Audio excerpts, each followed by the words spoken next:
Press वार्ता दिल्ली के अंदर जो शराब घोटाला चल रहा है उसको लेकर सुधांशु त्रिवेदी जी आज आपके सामने शराब का शराब पानी का पानी करेंगे और दिल्ली के हमारे leader of the opposition Ranveer Singh ji हैं हमारे बीच में साथ बैठे हैं। हमारे विधायक विजेंद्र गुप्ता जी हैं, पार्टी के अध्यक्ष रहे दिल्ली में पहले। ओम प्रकाश शर्मा जी हैं, मोहन सिंह जी बिष्ट हैं, अनिल वाजपेयी जी हैं,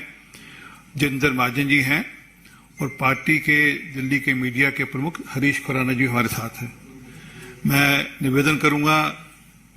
माननीय सुधांशु त्रिवेदी जी से वे अपनी बात रखें। मित्रों, आज की इस विशिष्ट प्रेस वार्ता में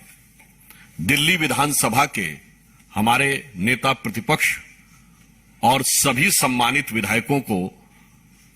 आने की आवश्यकता इसलिए पड़ी कि विगत दिनों जो कुछ भी क्रियाकलाप दिल्ली में शराब घोटाले से ध्यान भटकाने के लिए किया जा रहा था, दिल्ली विधानसभा में विश्वास मत के नाम पर जो अवांछित अनावश्यक प्रपंच किया गया, यद्यपि वो विधायकों को बाहर रख के किया गया, उसके बाद भी विश्वास का संकट दिल्ली में उत्तरोत्तर गहराता जा रहा है, जिसका सबसे बड़ा प्रमाण यह आया कि जब वो एक स्टिंग ऑपरेशन जो आप सभी ने देखा, जो इस प्रकार का था जिसे एक प्रसिद्ध उक्ति में कहा जाता ना, प्रत्यक्षम किम प्रमाणम, प्रत्यक्ष को प्रमाण की आवश्यकता नहीं, वह प्रत्यक्ष दिखाई पड़ रहा था। मगर आज यह समस्या क्यों उत्पन्न होती है? क्योंकि जो अपने को यह कहते थे भारत के इतिहास के एकमात्र व्यक्ति हैं अरविंद केजरीवाल जी, जिन्होंने संवैधानिक पद पर बैठकर औपचारिक रूप से यह कहा था कि यदि आपसे कोई मिलने के लिए आए तो उसका स्टिंग बना लीजिएगा जी और हमें दे दीजिएगा, हम उस स्टिंग के आधार पर ही कार्रवाई कर देंगे। पर आप देखिए कि वक्त का बदलाव और चरित्र का बदलाव किसी भी पार्टी और नेता के चरित्र में कैसा परिवर्तन ले आता है कि आज इतने बड़े प्रत्यक्ष प्रमाण के उपरांत भी वो पूरी निर्लज्जता के साथ उसे स्वीकार तो नहीं कर रहे हैं, बल्कि इधर उधर भटकाने का प्रयास कर रहे हैं। इसलिए हमारा बहुत स्पष्ट मानना है,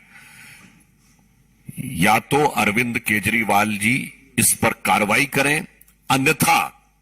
7 वर्ष पूर्व दिए गए अपने बयान के लिए सार्वजनिक माफी मांग लें कि मैंने जो बोला था कि स्टिंग के बेस पर मैं तुरंत कार्रवाई करूंगा,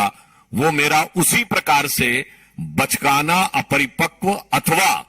मन में विद्वेष रखने वाला बयान था। जैसे मैंने अनेक चीजों पे अपना बयान और स्टैंड पलटा है, मैं आज इस पर भी पलट रहा हूं। मैं पुनः यह बात कहना चाहता हूं कि आपने देखा कि इतने स्पष्ट प्रमाण के बाद भी कभी वो विश्वास मत के नाम पर बचने का प्रयास करते हैं, कभी बापू की समाधि पर जाकर हास्यास्पद और दुखद ढंग से विषय को डाइवर्ट करने का प्रयास करते हैं, कभी अपने मधुशाला का घोटाला पाठशाला के पीछे छुपाने का प्रयास करते हैं। मुख्य विषय के ऊपर वह जवाब देने से निरंतर बचते रहते हैं। परंतु भारतीय जनता पार्टी का बहुत स्पष्ट मानना है कि जब उस स्टिंग ऑपरेशन में स्पष्ट रूप से राशि का उल्लेख है, प्रतिशत का उल्लेख है, और इसके उपरांत भी यदि आम आदमी पार्टी इसे स्वीकार करने को तैयार नहीं है, तो मैं ये कहना चाहूंगा, कट्टर ईमानदार का दागी किरदार अब जनता के सामने साफ हो गया है। पुनः मैं कह रहा हूं, कट्टर ईमानदार होने का दावा करने वालों का दागी किरदार अब जनता के सामने साफ हो गया है। इसलिए हमारे सभी विधायकों को अब यह आवश्यकता महसूस होती है, और जिस प्रकार का घटनाक्रम दिल्ली सरकार में चल रहा है, कभी मुख्यमंत्री दावा करते हैं मुझे पहले से यह बात पता है, जो लोग यह दावा करते हैं कि उनको सीबीआई के अंदर के सूत्रों से पहली बात पता है, तो आप बहुत आसानी से समझ सकते हैं कि वो सत्ता के संस्थान में रहते हुए किस प्रकार की चीजों को छुपाने, ढकने या मैनिपुलेट करने का कार्य इस घोटाले के संदर्भ में कर सकते हैं। इसीलिए आज हमारे दिल्ली विधानसभा के सभी सम्मानित विधायकों ने केंद्रीय अन्वेषण ब्यूरो यानी सीबीआई को एक पत्र लिखने का निर्णय लिया है कि अनेक तथ्य जो पहले ही प्रकाश में आ चुके हैं, उसके उपरांत इस स्टिंग के प्रकाश में आने के बाद भी,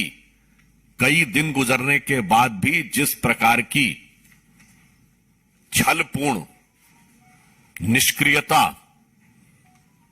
दिल्ली सरकार में दिखाई पड़ रही है, वो बहुत संदेह उत्पन्न करती है कि इस विषय को सही ढंग से कभी जांच वो नहीं होने देंगे। इसलिए सीबीआई को पत्र लिखने का निर्णय लिया है कि सीबीआई इस विषय का शीघ्र संज्ञान ले और इस पर उपयुक्त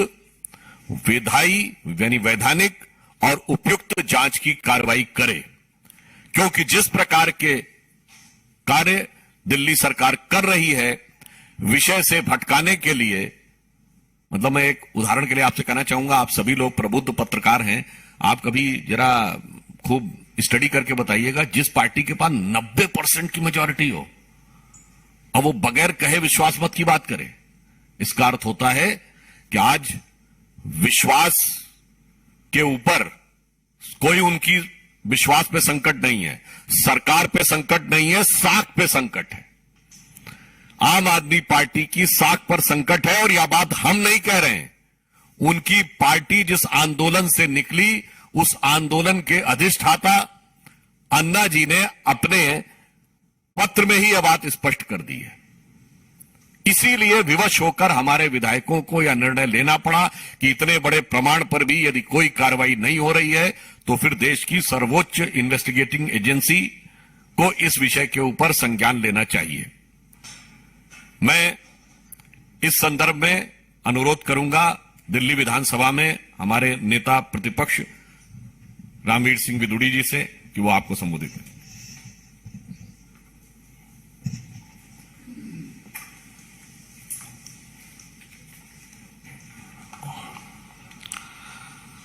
पार्टी के राष्ट्रीय प्रवक्ता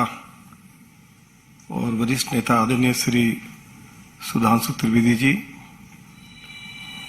श्री आरपी सिंह जी, विधायक श्री विजेंद्र गुप्ता जी, मोहन सिंह बिष्ट जी, ओम प्रकाश शर्मा जी, जितेंद्र महाजन जी, अनिल वाजपेयी जी, मीडिया के दिल्ली प्रदेश के प्रमुख हरीश खुराना जी, मीडिया के सभी सम्मानित साथियों, मैं एक बात आज आपको स्पष्ट करना चाहता हूं कि जब नई एक्साइज पॉलिसी लाई गई तो विधानसभा में केवल एक बार चर्चा हुई। दिल्ली के डिप्टी चीफ मिनिस्टर